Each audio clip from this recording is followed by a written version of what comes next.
They'll bow to me and say, 'Come and be our queen.' 'Why do you fill her up with this nonsense?' Mother said.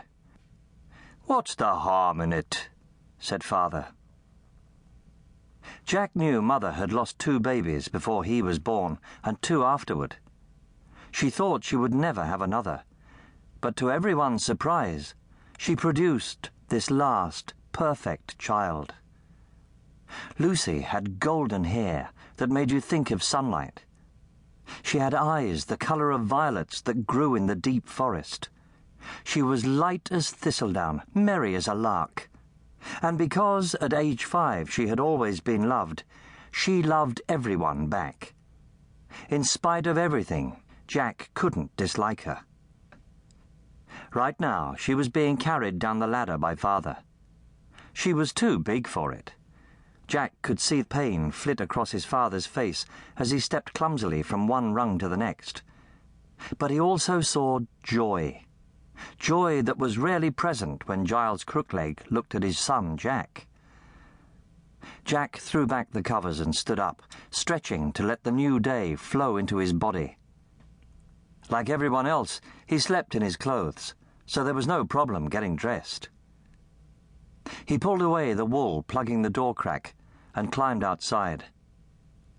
A grey light was creeping over the eastern sea.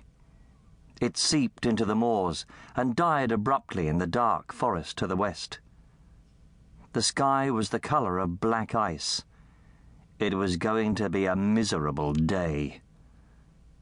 Jack ran to the privy. He bounced up and down to keep the frozen ground from sticking to his shoes.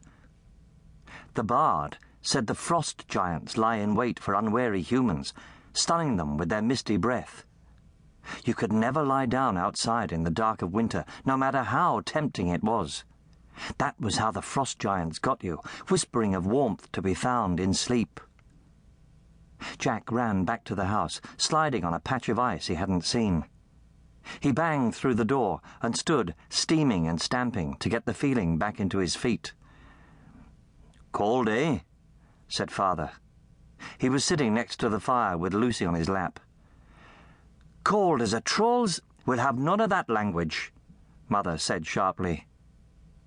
Jack grinned and flopped down next to the fire. Mother gave him a mug of cider, and he warmed his hands on that. "The ewes will be lambing," Father observed. "Oh, aye," agreed Mother. "I love little lambs," Lucy burbled, cradling her cup of cider. "You don't have to go out and find the little beasts," said Jack. "It's God's way," Father said. "Adam sinned, and so the rest of us must earn our bread by the sweat of our brows." "Amen," said Mother.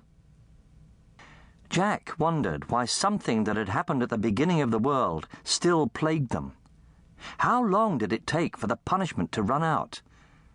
Wouldn't it make sense after 1,000 years or so for God to say, "All right, that's enough, you can come back to Eden"?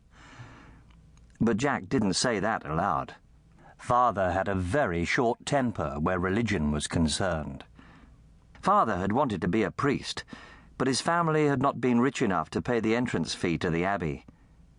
It was a constant sorrow to the man, for his deformed leg made it hard to do the chores of a farmer. Father's finest memory was of having visited the Holy Isle as a youth. He had been taken there in hopes of a cure, and the sight of the monks going about their peaceful lives had filled him with awe. They didn't have to drag a plough through a stony field.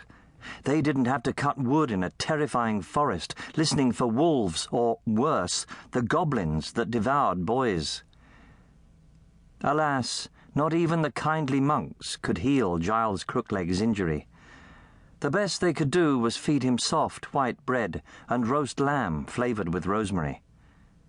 They prayed over him in a chapel with a stained glass window that shone with the colours of the rainbow when the sun was behind it. "I thought I'd mend the barn roof today," Father said. Jack frowned. That meant the nasty chore of hunting for lambs fell on him.